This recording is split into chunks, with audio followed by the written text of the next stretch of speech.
Hello मेरे प्यारे बच्चों, कैसे हैं आप लोग। उम्मीद करती हूँ आप लोग बहुत अच्छे होंगे और अपनी पढ़ाई में व्यस्त होंगे। तो आपका आपके channel bio with Toshi ma'am में बहुत बहुत स्वागत है। अगर आप चैनल पर पहली बार आए हैं तो आप वीडियो को पूरा देखना और वीडियो अच्छी लगे तो आप लाइक करना और अपने दोस्तों के साथ शेयर करना और सब्सक्राइब भी कर देना। ठीक है बेटा। तो आज हम क्लास 9 का टिश्यू पढ़ने वाले हैं, जिसको हम ऊतक कहते हैं। तो हम देखेंगे कि ऊतक क्या होता है। जैसे कि आप सभी जानते हो कि ऊतक जो होता है वो आपके चाहे वो पेड़ पौधे हों, चाहे वो आप मनुष्य हो, कोई भी प्राणी हो, तो सब में ही क्या होता है, सबसे छोटी इकाई मैंने आपको पढ़ाई थी। सबसे छोटी इकाई क्या होती है? सेल्स होती है। ठीक है। उस सेल्स के द्वारा ही हमारे जो एक कोशिकीय जीव होते हैं वो सेल से बने होते हैं।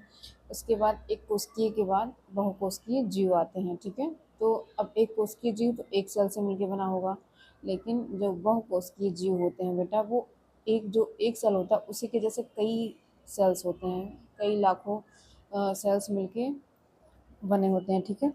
तो सेल्स, कई सारे सेल्स मिलके बनाते हैं बेटा ऊतक, टिश्यू। ठीक है। तो पहले सेल आएगा। सेल जो होता है वो एक कोशिका से मिलकर बना होता है, मतलब एक कोशिकीय जीव जो एक सेल से बना होगा। फिर धीरे धीरे जब बॉडी मतलब जो ऑर्गन्स होते हैं वो डेवलप होते हैं, उसके बाद बहुकोशिकीय जीव बनते हैं। ठीक है बेटा। तो बहुकोशिकीय जीव मतलब क्या होता है कि जिनमें बहुत सारे सेल्स पाए जाएं। आप जैसे नाम से समझ में आ रहा है आपको, बहुकोशिकीय मतलब बहुत सारी कोशिकाएं से मिलकर बना होता है, तो उसे क्या कहते हैं? बहुकोशिकीय जीव। तो अब यहाँ पे आप थोड़े से, मतलब अभी आप 9th में हो तो आप थोड़ा समझ सकते हो कि बहुकोशिकीय जो सेल्स, सेल के बाद बहुत सारे सेल्स जो मिलके बने होते हैं वो बनाते हैं टिश्यू। ठीक है। बहुत सारे सेल मिल करके टिश्यू बनाते हैं। तो टिश्यू कहाँ पाया जाएगा? आपके जंतु कोशिकाओं में भी पाया जाएगा और पादप कोशिकाओं में भी पाया जाएगा, क्योंकि जहाँ कोशिका होगी वहीं पे आपका टिश्यू पाया जाएगा। तो कोशिका पहले नंबर पे आती है, एक कोशिका। ठीक है। फिर एक कोशिका से जब कई सारे कोशिकाएं मिल जाएं, ठीक है, जैसे एक कोशिका से एक कोशिका मिल गई, उससे और कोशिकाएं मिल गई, तो इससे क्या बन जाता है? ऊतक बन जाता है या टिश्यू बन जाता है। उसे हम टिश्यू कहते हैं या ऊतक कहते हैं। समझ में आया ऊतक क्या होता है? ठीक है। अब आगे देखो किताब में क्या लिखा है आपके बेटा। थोड़ा सा आपका छोटा भाई है ना, वो मैं पढ़ती हूँ तो वो फाड़ देता है बुक्स वगैरह, तो मैंने कोशिश की है कि आपको सही दिखाई दे। अब देखो ज़रा, कह रहे हैं कि सभी जीवित प्राणी या पौधे कोशिकाओं के बने होते हैं। तो आपको पहले पता है कि जो भी इस जीव जगत में है, चाहे वो एक कोशिका से मिलके बना हो, चाहे बहुत सारी कोशिकाओं से मिलके बना हो, लेकिन वो कोशिका से मिलके बने होते हैं। ठीक है। तो बहुत सारे कोशिकाओं से मिलके बने होंगे तो उसे ही हम ऊतक कहते हैं। तो चाहे आपके इस जीवित जगत में चाहे प्राणी हो या पौधे हों, सभी किससे बने होते हैं? कोशिकाओं से बने होते हैं। ठीक है। एक कोशिकीय जीवों में सभी मौलिक कार्य एक कोशिका द्वारा किए जाते हैं। जैसे अमीबा में एक ही कोशिका द्वारा गति, भोजन लेने की क्रिया या श्वसन क्रिया और उत्सर्जन क्रिया संपन्न होती है। ठीक है। तो जो एक कोशिकीय जीव होते हैं, जैसे मैंने बताया, जो एक कोशिका से मिलकर बने होते हैं, उनके शरीर में मतलब एक ही कोशिका पाई जाती है। सबसे पहले जब इस पृथ्वी का विकास हुआ था, मतलब जब हम धीरे धीरे यहाँ पे जीव जगत आने शुरू हुए, तो सबसे पहले एक कोशिकीय जीव ही आए थे इस धरती पे। ठीक है। तो उनके पास सिर्फ एक ही कोशिका थी। जैसे हमारे पास बहुत सारी कोशिकाएं हैं, जैसे आपके पास लीवर है, किडनी है, लीवर है, ये आपकी यकृत है, और मतलब बहुत सारे ऑर्गन्स मिलके बने होते हैं ना आपके पास। तो उनके पास ऐसा कुछ भी नहीं था। खाना पचाने के लिए उनके पास आमाशय नहीं था, फिल्टर करने के लिए किडनी नहीं था, तो मतलब उनके पास कोई भी मेन ऑर्गन्स नहीं थे। सिर्फ एक ही कोशिका थी जिसके द्वारा उनको क्या करना है? खाना भी लेना है, खाना पचाना भी है, जो उनका एक्सक्रीटरी मैटर है, जो उनका उत्सर्जी पदार्थ है, उसको भी निकालना है। तो जो एक कोशिकीय जीव होते हैं, जैसे अमीबा, अमीबा क्या होता है? अमीबा, पैरामीशियम, यूग्लिना, ये सब क्या है? एक कोशिकीय जीव हैं। ठीक है। क्योंकि सबसे पहले धरती पर यही आए थे, यही यहाँ पे रहना शुरू किए थे। उनके बाद धीरे धीरे धीरे और कोशिकाओं का विकास हुआ और जानवरों का विकास हुआ धीरे धीरे। हम तो बहुत बाद में आए। ठीक है। तो सबसे पहले अमीबा आया, पैरामीशियम, यूग्लिना, या और जो एक कोशिकीय जीव होते हैं वो आए। ठीक है। तो एक कोशिकीय जीव का मतलब होता है जिनका पूरा शरीर सिर्फ एक ही कोशिका से चले, सिर्फ एक ही कोशिका हो, सिर्फ एक सेल हो, जिसके द्वारा उनको क्या करना हो, वो जिसके द्वारा वो गति भी करें, भोजन भी लें, ठीक है, श्वसन क्रिया मतलब सांस भी लें, और उत्सर्जन भी करें सिर्फ एक ही कोशिका के द्वारा, मतलब उनके शरीर में सिर्फ एक ही कोशिका हो जो ये सारे काम कराए, उन्हें हम कहते हैं एक कोशिकीय जीव। ठीक है। अब देखो कह रहे हैं कि परंतु बहुकोशिकीय जीवों में लाखों कोशिकाएं पाई जाती हैं। अब यहीं पे देखो एक कोशिकीय जीव में सिर्फ एक ही कोशिका पाई जा रही थी, लेकिन बहुकोशिकीय जीवों में बहुत सारी कोशिकाएं पाई जा रही हैं, इसलिए हम उसको बहुकोशिकीय जीव कहते हैं। नाम से ही आपको समझ में आ रहा होगा, बहुकोशिकीय मतलब बहुत सारी कोशिकाओं से मिलकर बना हो, तो बहुत सारी मतलब लाखों कोशिकाओं से मिलकर बना होता है। ठीक है। अब प्रत्येक विशेष कार्य कोशिकाओं के विभिन्न समूहों द्वारा किया जाता है। ठीक है। मनुष्यों में पेशीय कोशिका फैलती और सिकुड़ती है जिससे गति होती है। ठीक है। मनुष्य जो हम मनुष्य होते हैं, मनुष्य में मतलब हम लोग जो है, हमें पेशीय कोशिका जिसके द्वारा हम अपने हाथ फैलाते हैं, सिकुड़ते हैं, अपने पैरों से चलते हैं, हाथों से कुछ भी सामान पकड़ लेते हैं, तो ये सब क्या है, पेशीय कोशिकाएं हैं जो हमारी फैलती हैं, सिकुड़ती हैं। ठीक है। इससे गति होती है। तंत्रिका और संवेदी जो हमारी तंत्रिका होती है वो संदेशों का वाहक होती है। रक्त, ऑक्सीजन, भोजन, हार्मोन संबंधित अपशिष्ट पदार्थों का वहन भी करता है। ठीक है। अब जैसे हमारे क्या है, मनुष्य है, मनुष्य में जो तंत्रिका तंत्र होता है, तंत्रिका तंत्र के द्वारा ही जो मतलब जैसे आपने कभी देखो, आपको कभी चींटी काट ली हो तो आप क्या करते हैं, आपको दर्द का अनुभव होता है ना, लेकिन आपके कहीं हाथ में काट रहा है, कहीं पैर में काट रहा है, लेकिन आपके दिमाग में वो संदेश पहुंच जाता है कि आप को चींटी काट ली है, आप चींटी को हाथ से हटा के फेंको, या कभी आप गलती से जल जाते हो, या आप कोई काम कर रहे हो तो आपने क्या किया, गलती से आपने टच कर लिया जो गर्म बर्तन था, तो थोड़ी ही सेकंड में, एक ही सेकंड में या कुछ ही सेकंड में आप क्या करते हो, अपने हाथ को वहां से हटा लेते हो।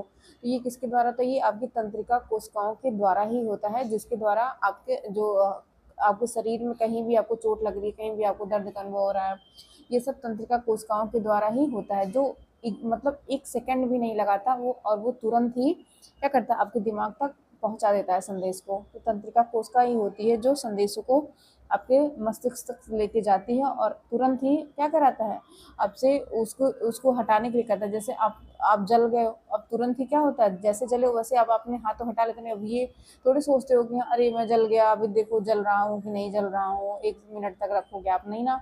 आप क्या करते हो, जैसे चलते हो वैसे तुरंत अपने हाथ को पीछे खींच लेते हो। ठीक है। तो ये सारी क्रियाएं किसके द्वारा होती हैं, तंत्रिका कोशिका के द्वारा ही होती हैं। ठीक है। अब ऐसे ही देखो, पौधों में वाहक नलिका नलियों से भोजन वाहक नलियों से कोशिकाएं भोजन और पानी को एक जगह से दूसरी जगह ले जाती हैं। ठीक है। अब जैसे अब देखो पौधों में, तो पौधों में क्या होता है, उनमें वाहक कोशिकाएं होती हैं, जैसे हमारे शरीर में कोशिकाएं होती हैं वैसे ही पौधों में होती हैं, जैसे जाइलम, फ्लोएम, ये सब क्या वाहक नलियां होती हैं। जैसे जाइलम क्या करता है, जैसे जाइलम जैसे जल, जाइलम जल को लेके नीचे से ऊपर आपके तनों तक पहुंचाता है। ऐसे फ्लोएम जो होता है, फ्लोएम कहाँ बनता है, फा से फ्लोएम, फा से फल। ठीक है। तो जो पौधे बनाते हैं फल को, या जो भी उनका खाद्य पदार्थ बनता है, वो क्या करते हैं, ऊपर से लेके पूरे शरीर को पहुंचाते हैं। तो ये किसके द्वारा होता है, नलिकाओं के द्वारा होता है, वाहक नलिकाएं होती हैं जिनके द्वारा ये काम होता है। ठीक है। जिसमें भोजन और पानी को एक जगह से दूसरी जगह लेके जाती हैं। अतः बहुकोशिकीय जीवों में श्रम विभाजन होता है। ठीक है। तो जो बहुकोशिकीय जीव है उनमें क्या होता है, श्रम का विभाजन हो जाता है, मतलब वो उनमें डिवीजन हो जाता है कि तुम ये काम करोगे, तुम वो काम करोगे, तुम्हें खाना पचाना है, तुम्हें ऑक्सीजन लेके जाना है, तुम्हें रक्त फिल्टर करना है, तुम्हें मतलब जितने भी काम है उसको आपस में क्या करते हैं, बांट देते हैं। ठीक है। अब शरीर के कोशिकाओं जो एक तरह के कार्य को संपन्न करने में दक्ष होती हैं, सदैव एक समूह में होती हैं। ठीक है। जैसे कि मान लो अब कोई भी कोशिका है, उसको कोई भी काम करना है, तो जो एक प्रकार की कोशिकाएं होंगी। अब जैसे मान लो आप ही हो, आप क्या करते हैं, जो आपकी क्लास में बहुत सारे लोग होते हैं, बहुत सारे लड़के या लड़कियां होती हैं, लेकिन जो आपको अपने टाइप का थोड़ा सा लगता है, आप उसी से दोस्ती करते हो ना, कि हाँ ये तो मेरे टाइप का है, जैसा मैं सोचता हूँ, जैसा मैं करता हूँ वैसा ये भी करती है या करता है, तो आप उसी को अपना दोस्त बनाते ना, अपना एक ग्रुप बनाते हैं जिसमें सिर्फ आप अपने दोस्तों, मतलब जो आपके जैसे हों, जो आपकी विचारधारा रखते हों, उन्हीं के साथ तो आप रहना पसंद करते हो। तो ऐसे ही अलग अलग ग्रुप बन जाता है क्लासों में कि ये मेरा दोस्त है, ये उसका दोस्त है, ये उसका दोस्त है, ये उसका ग्रुप है। तो एक टाइप के लोग एक जगह पे रहते हैं। ठीक है। तो ऐसे ही हमारे शरीर में भी होता है, जो एक तरीके का कार्य करते हैं वो एक साथ रहते हैं, जो दूसरा कार्य करते हैं वो दूसरे साथ रहते हैं, दूसरी तरफ रहते हैं। ठीक है। तो कार्य करने में दक्ष होते हैं, सदैव एक समूह में होते हैं। ठीक है। अतः शरीर के अंदर एक निश्चित स्थान पर कोशिकाओं के विशिष्ट समूह द्वारा संपन्न किया जाता है। ठीक है, कोशिकाओं के इस समूह को हम ऊतक कहते हैं। ये ऊतक अधिकतम दक्षता के साथ कार्य कर सकने के लिए एक विशिष्ट क्रम में व्यवस्थित होते हैं। जैसे रक्त, क्या कहते हैं, संयोजी ऊतक होता है ना हमारा, रक्त को हम कहते हैं संयोजी ऊतक या कनेक्ट टिश्यू। रक्त भी क्या है, हमारा एक प्रकार का टिश्यू होता है, कनेक्टिव टिश्यू, संयोजी ऊतक होता है। ठीक है, तो आपने आपने देखा कि देखो सेल होता है, ये आपका सेल, और फिर ये सेल से बना, फिर कई सारे सेल्स मिलकर क्या बनाते हैं, टिश्यू बनाते हैं। ठीक है, पहले सेल बनेगा और बहुत सारे सेल्स मिलकर टिश्यू का निर्माण करते हैं या ऊतक का निर्माण करते हैं। ठीक है, जैसे रक्त, फ्लोएम तथा पेशी ऊतक, ये कोशिकाएं, वो वे कोशिकाएं जो आकृति में समान होती हैं तथा किसी कार्य को एक साथ संपन्न करती हैं, समूह में एक ऊतक का निर्माण करते हैं। जैसे बहुत सारे सेल्स हो गए, अब जैसे हम बहुकोशिकीय सेल की बात कर रहे हैं ना, कोशिका की, तो बहुत सारी कोशिकाएं होती हैं। अब बहुत सारी कोशिकाओं में भी क्या होता है, डिवीजन होता है, कोई गोल आकार का है, कोई लंबा है, कोई छोटा है, कोई बड़ा है, कोई कैसा है। तो जो गोल आकार का होगा वो एक साथ हो जाएगा, जो लंबा आकार का होगा वो एक साथ हो जाएगा, जो छोटा है वो एक साथ हो जाएगा, जिसमें फ्लैजिला या सीलिया होगी वो एक साथ पाए जाएंगे। तो मतलब इनमें क्या होती है, ग्रुपिंग हो जाती है। हर सेम सेम टाइप के होते हैं, वो अपना अलग अलग ग्रुप बना लेते हैं। ठीक है, तो इन्हीं इन्हीं ग्रुप को हम क्या कहते हैं, टिश्यू कहते हैं। ठीक है, बहुत सारे सेल्स मिलकर के क्या बना लेते हैं, टिश्यू बना लेते हैं। ठीक, तो एक सेल, एक कोशिका। अब सेल कैसी होती है, एक कोशिकीय या बहुकोशिकीय होती है। जो एक कोशिका से मिलकर बनी होती है उसको एक कोशिकीय कहते हैं। जो एक से अधिक कोशिका से मिलकर बनी होती है उनको हम बहुकोशिकीय कहते हैं। अब एक कोशिकीय जीव में तो एक ही सेल है, तो उसमें टिश्यू तो बन नहीं पाएगा। तो टिश्यू कब बनेगा, जब बहुत सारी कोशिकाएं मिलेंगी, लाखों कोशिकाएं मिलेंगी, तभी हम टिश्यू को बना पाएंगे। ठीक है, तो बहुकोशिकीय कोशिका में ही क्या होता है, टिश्यू का निर्माण होता है। तो टिश्यू कहाँ बनता है, बहुकोशिकीय कोशिका में। ठीक है बच्चों, ठीक है। अब अगला देखते हैं, क्या पौधे और जंतु एक ही तरह की ऊतकों से बने होते हैं? आओ जाने। विभिन्न ऊतकों की संरचना तथा उनके कार्य भिन्न भिन्न होते हैं। ठीक है, तो जो ऊतक होते हैं बेटा, जैसे अब यहाँ पे तो लाखों सेल्स हैं, तो लाखों सेल्स में क्या होंगे, कुछ सेल अलग होंगे, 10,000 सेल अलग टाइप के होंगे, 10,000 अलग टाइप के होंगे, 15,000 अलग टाइप के होंगे, 20,000 अलग टाइप के, 25,000 अलग टाइप के, ऐसे क्या होता है, डिवीजन हो जाता है। ठीक है, तो हर सेल का अपना अपना काम होता है। ठीक, तो वो कार्य और उनके कार्य क्या होते हैं, भिन्न भिन्न होते हैं। ठीक है, अब देखो, पौधे स्थिर होते हैं तथा वे गति नहीं करते हैं। आपको पता है कि पौधे स्थिर होते हैं, वो गति नहीं कर सकते हैं। अब उनके अधिकांश ऊतक सहारा देने वाले होते हैं। तो इनके पास जो भी ऊतक होंगे, जो भी टिश्यूज होंगे, वो क्या करेंगे, पौधों को सहारा प्रदान करेंगे कि वो जैसे वो खड़े रहते हैं वैसे वो खड़े रह सकें। ठीक है, सहारा देने वाले तथा पौधों को संरचनात्मक शक्ति प्रदान करते हैं। ऐसे अधिकांश ऊतक मृत होते हैं। ये मृतक ऊतक जीवित ऊतकों के समान ही यांत्रिक शक्ति प्रदान करते हैं तथा उन्हें कम अनुरक्षण की आवश्यकता होती है। ठीक है, तो जो हमारे पौधे होते हैं उनका सिर्फ एक मेन बेसिक काम होता है कि वो पौधे को यांत्रिक सहायता प्रदान करें। मतलब वो पौधा जैसे खड़ा है वो वैसे खड़ा रह सके, वो गिरे नहीं, क्योंकि पौधा खड़ा होता है, वो उसको, अब वो हिलता डुलता तो है नहीं कि हिल लेगा, बैठ लेगा, कूद लेगा, डांस कर लेगा, हमारी तरह तो पौधे होते नहीं है बेटा, है ना।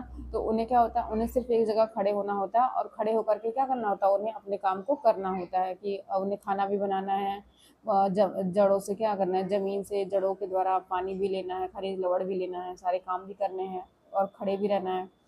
तो खड़े रहने के लिए भी उन्हें यांत्रिक सहायता की आवश्यकता होती है। तो जो ऊपर उनकी छाल होती है, छाल क्या करते हैं, बाहरी रोगों से उनकी रक्षा करते हैं। जैसे हम कभी क्या करते हैं, मजाक मजाक में पौधे को नोच लेते हैं, उसके जो तना हो उसके जो छाल होती है उसको हम उखाड़ लेते हैं। तो उससे क्या होता है, उनके जो हम उखाड़ लेंगे वो उनकी बाहरी के, जैसे हमारी स्किन होती है बाहरी कवर, वैसे वो उनकी बाहरी कवर होती है जो उनको बैक्टीरिया, वायरस से, फंगस से बचाती है। तो जब कभी हम उसको काट देते हैं या मजाक मजाक में उसको छील देते हैं, तो उन्हें क्या होता है, उन्हें भी फंगस से इन्फेक्शन होने का उनको भी डर रहता है कि कहीं हमें इन्फेक्शन ना हो जाए। तो उसके लिए वो क्या करते हैं, अपनी बाह्य, जो उनकी बाह्य परत होती है उसको कठोर बना लेते हैं, ताकि उनको बैक्टीरिया, वायरस जो इन्फेक्शन से वो उनको कम लगे। ठीक है, तो उनको भी ये यांत्रिक सहायता की ज़रूरत पड़ती है। अब देखो, जंतु कोशिका में क्या होते हैं, जंतु भोजन, साथी और आश्रय की खोज में इधर उधर विचरण करते हैं। जैसे कि हम क्या करते हैं, हम इधर उधर खोजते रहते हैं। पहले के ज़माने में देखो तो क्या करते हैं, खाने के लिए इधर उधर भटकते हैं, रहने के लिए भटकते हैं कि कहाँ रहें, इधर उधर खोजते हैं। पेड़ पौधे से फलों को खाते हैं, कंदराओं को खा में रहते हैं, गुफाओं में रहते हैं, ठीक है। ये पौधे की अपेक्षा ऊर्जा का अधिक उपभोग करते हैं, क्योंकि पौधों को क्या, उन्हें तो एक जगह रहना, अपना भोजन बनाना है बस। लेकिन हमें क्या करना है, हमें तो चलना भी है और हाथ पैर से काम भी करना है, दौड़ते भी हैं, हम बहुत सारे काम करते हैं, तो हमारे ऊर्जा का अधिक व्यय होता है पौधों के कंपैरिजन में। अतः जंतुओं के अधिकांश ऊतक जीवित होते हैं। तो हमें क्या करना होता है, इसलिए हमारे सारे ऊतक जीवित कोशिकाओं से बने होते हैं। पौधों में ज़्यादातर मृतक कोशिकाओं से बने होते हैं, क्योंकि उन्हें यांत्रिक सहायता चाहिए, ठीक है, इसलिए वो मृत होते हैं। और हमें क्या है, हमें बहुत सारे काम करने हैं अपने शरीर में, खाना पचाना है, रक्त को फिल्टर करना है, ऑक्सीजन जो हम लेते हैं, कार्बन डाइऑक्साइड लेते हैं, उसको हमें क्या करना है, फिल्टर करना है। तो हमारे शरीर में बहुत सारे काम होते हैं, हम चलते हैं, दौड़ते हैं, कूदते हैं, एक्सरसाइज करते हैं, भागते हैं, तो हमारा शरीर ज़्यादा ऊर्जा का उपभोग करता है, ठीक है। इसलिए ज़्यादातर हमारे शरीर में जितने भी सेल्स हैं वो सब क्या हैं, जीवित प्रकार के हैं। तो जंतु और पौधों के बीच इनकी वृद्धि के प्रतिरूप में एक और भिन्नता है, ठीक है। तो जंतु और पौधों के बीच इनकी जो वृद्धि है उनमें क्या होता है, एक और भिन्नता होती है। पौधों की वृद्धि कुछ क्षेत्रों में सीमित रहती है, जबकि जंतुओं में ऐसा नहीं होता है। जैसे आप पौधों की वृद्धि देखो तो क्या करते हैं, लंबाई में वृद्धि कर सकते हैं और चौड़ाई में वृद्धि करते हैं, लेकिन कुछ क्षेत्रों में वो सीमित हो जाते हैं। लेकिन जंतुओं में क्या होता है, ऐसा नहीं होता है। पौधे के कुछ ऊतक जीवन भर विभाजित होते रहते हैं। ऐसे ऊतक कुछ क्षेत्रों में ही सीमित रहते हैं। ऊतकों की विभाजन क्षमता के आधार पर पौधों के ऊतकों का वर्गीकरण किया जाता है। जैसे कि पौधे में कुछ ऐसे जगह होते हैं जहाँ जीवन भर उनमें विभाजन होता रहता है। जैसे जड़ होगा ना, उनमें जीवन भर विभाजन होता रहता है, हमेशा वो विभाजित करते रहते हैं। और उनके तनों में भी क्या होता है, कुछ वो भी क्या होते हैं, विभाजित होते रहते हैं। उसी के आकार पे इनको कई भागों में बांटा गया है। देखो जैसे प्लांट टिश्यू है, इनमें संरचना एवं कार्य के आधार पर ऊतक मुख्यतः निम्नलिखित दो प्रकार के होते हैं, ठीक है। तो इनके कार्य के आधार पर इनको दो भागों में बांटा गया है। पहला कौन सा है, विभेज्योतिक ऊतक या मेरिस्टेमेटिक टिश्यू, तथा दूसरा क्या है, परमानेंट टिश्यू, ठीक। अब विभेज्योतिक टिश्यू पढ़ लो, उसके बाद हम परमानेंट टिश्यू के बारे में पढ़ेंगे। देखो ये ऊतक पौधे के वर्धी भागों में पाए जाते हैं। इनमें कोशिका विभाजन की क्षमता होती है, ठीक है। इनकी कोशिकाएं गोल, बहुभुजीय या अंडाकार होती हैं। तो ये कहाँ पाए जाते हैं, ये ऊतक पौधे के वर्धी भागों में पाए जाते हैं, मतलब वेजिटेटिव ऑर्गन्स के में पाए जाते हैं, ठीक है। इनमें कोशिका विभाजन की क्षमता होती है, मतलब इनके जो सेल्स होते हैं वो हमेशा विभाजित होते रहते हैं, ठीक है। इनमें विभाजन की क्षमता पाई जाती है। और इनकी कोशिकाएं कैसी होती हैं, देखो पहले तो गोल हो जाती हैं, और बहुभुजी मतलब बहुत ही भुजा, इनमें बहुत सारी भुजाएं भी हो जाती हैं, या अंडाकार भी हो सकती हैं, मतलब गोल भी होंगी, अंडाकार भी होंगी, ठीक है। तथा इनमें एक बहुत बड़ा सा केंद्रक भी होता है। जैसे मान लो ये ऐसे गोल है, तो इनमें क्या हो जाएगा, बहुत बड़ा सा केंद्रक ऐसे, सॉरी। तो अगर ये ऐसे गोल है, देखो यहाँ पे ये क्या है आपको,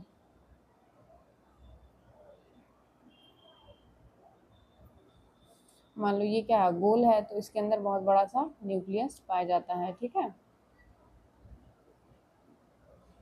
अगर ये अंडाकार है, या ठीक है, ये मान लो ये अंडाकार है, अब इनमें भी क्या होगा, ऐसे इसमें बड़ा सा न्यूक्लियस पाया जाएगा। इस ऊतक द्वारा बनी कोशिकाएं प्रारंभ में विभेद्योतक की तरह होती हैं, लेकिन जैसे ये परिपक्व होती हैं, इनके गुणों में परिवर्तन होता है और ये दूसरे ऊतकों के घटकों के रूप ले लेती हैं, ठीक है। विभेद्योतक मतलब क्या होता है, विभाजन होता है। जब जब तक इनमें कोशिकाओं में क्या होता है, विभाजन होता रहता है, तब तक ये प्रारंभ में इनकी कोशिकाओं में विभाजन होता है। उसके बाद क्या होता है, विभाजित होते होते होते होते ही इनकी कोशिकाएं परिपक्व हो जाती हैं, मतलब मैच्योर हो जाती हैं। तो जब मैच्योर हो जाती हैं तो इनके गुणों में परिवर्तन हो जाता है, ठीक है।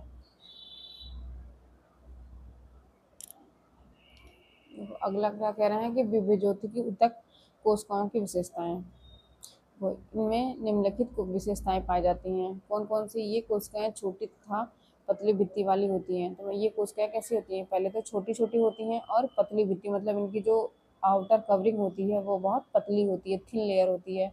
और इनके बीच अंतरकोशिकीय स्थान नहीं होते हैं। अंतरकोशिकीय स्थान मतलब ये एक सेल है, मान लो अंडाकार, तो इनके बीच में कोई भी अंतरकोशिकीय स्थान नहीं पाया जाता है, ऐसे बिल्कुल ही सटे सटे से होते हैं ये।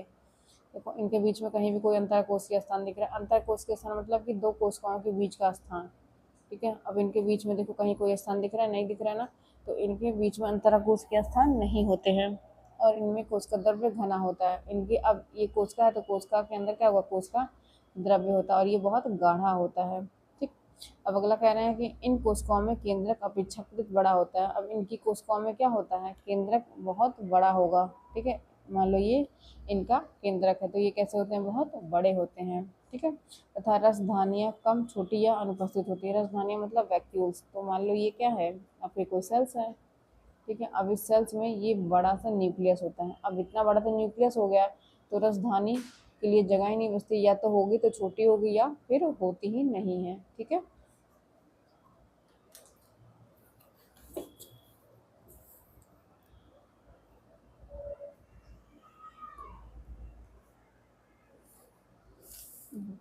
अब क्या कह रहा है कि ये सदैव विभाजन करके नए अस्थायी ऊतक की विभिन्न प्रकार की कोशिकाएं बनाती है। तो क्या करते हैं, ये हमेशा विभाजित होकर नई स्थायी कोशिकाएं बनाती हैं। ठीक है, जो भी बेजोतक कोशिकाएं होती हैं ये हमेशा क्या होती हैं, विभाजित होती रहती हैं और विभाजित होकर के नए स्थायी ऊतक का निर्माण करती हैं। अब देखो कह रहा है कि विभजित ऊतक के प्रकार, विभजित ऊतक कितने प्रकार के होते हैं, ये इंपॉर्टेंट है बेटा, ये पेपर में आपके आता है।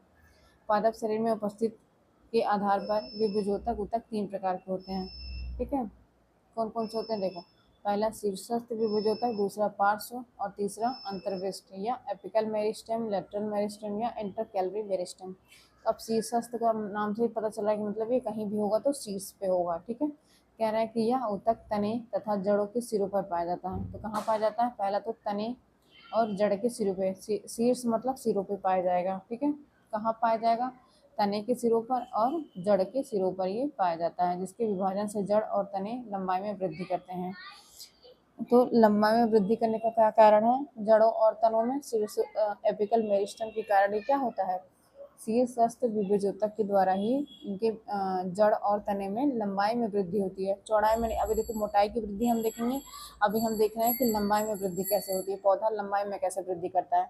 तो लंबाई में वृद्धि करने के लिए शीर्षस्थ विभजोतक होता है जिसके द्वारा इनमें विभाजन होता है, जिससे इनकी लंबाई में वृद्धि होती है। ठीक है, तो ये कहाँ पाए जाएंगे, जड़ों पे और तनों में पाए जाते हैं। ठीक है, जड़ में और तने में, मान लो जैसे ये कोई पौधा है।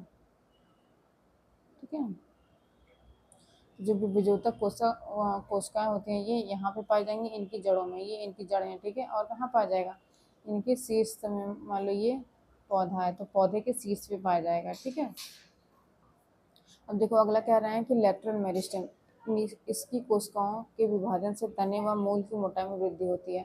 तो जो आपका लेटरल, लेटरल मतलब साइड साइड वाले, ठीक है, इनकी कोशिकाओं के विभाजन से इनके तने में तने की मोटाई में वृद्धि होती है। ठीक है, पहले हमने देखा कि ये लंबाई में वृद्धि कराता है, शीर्षस्थ विभजोतक जो होता है वो लंबाई में वृद्धि कराता है, लेकिन जो लेटरल मेरिस्टेम होता है, लेटरल मतलब साइड साइड में पाए जाना, ये मोटाई में वृद्धि कराते हैं। ठीक है, पहला लंबाई में था, शीर्ष जो सर पे होगा वो लंबाई में वृद्धि कराएगा, और ये पार्श्व मतलब, ऐसे समझो पार्श्व मतलब पेट। ठीक, तो पेट का मतलब चौड़ाई। ठीक है, याद करने के लिए। तो ये जो आपका पार्श्व विभजोतक होता है ये मोटाई में वृद्धि कराता है। कैसे कहते हैं, मेरा पेट मोटा हो गया है। ठीक है, तो पार्श्व पेट, पेट मोटा हो गया मतलब पार्श्व मोटाई में वृद्धि कराएगा। और शीर्ष मतलब क्या होता है, सर पे, सर कहाँ बढ़ेगा, सर शीर्षस्थ मतलब सर मतलब लंबाई में वृद्धि होगी। ठीक है, अब ये देखो अंतर्विष्ट विभजोतक या इंटरकैलरी मेरिस्टेम, ये पत्तियों के वृंत व शाखा के पर्व इंटरनोड की दोनों ओर उपस्थित होते हैं। तो जो आपका अंतर्विष्ट या इंटरकैलरी मेरिस्टेम होता है ये क्या कराता है, ये जो शाखाएं निकलती हैं ये शाखाओं में पाए जाते हैं, शाखाओं को निकालते हैं मतलब इंटरनोड निकालते हैं। जैसे मान लो ये आपका एक पेड़ है। ठीक है, ये पेड़ है आपका, अब ये मान लो पहले आपने देखा कि ये पत्ती निकली है, लेकिन ये जो अब इसके बगल बगल से ये जो निकल रहा है या ये निकल रहा है, ये साइड साइड से जो निकलता है इसके विभाजन में काम करता है इंटरकैलरी मेरिस्टेम। दिख रहा ना, ये जो आपके साइड से निकलता है, मेन के बगल बगल से जो निकलता है जिसको हम क्या कहते हैं, शाखाएं कहते हैं, इनका ये अंतर कोशिकीय अंतर्विष्ट विभुजोतक के द्वारा निकलता है। तो पहला हमने देखा शीर्षस्थ मतलब सर मतलब लंबाई में वृद्धि, पार्श्व मतलब पेट की मोटाई, मतलब पार्श्व मतलब मोटाई में वृद्धि कराएगा। और उसके बाद क्या बचा, साइड वाले जो हमारे तने वने निकलते हैं ना, साइड साइड से भी शाखाएं निकलती हैं, तो शाखाओं का वृद्धि कौन कराता है, इंटरकैलरी मेरिस्टम कराता है। ठीक है बच्चों, अब इसके आगे हम स्थायी परमानेंट टिश्यू को हम कल पढ़ेंगे। ठीक है।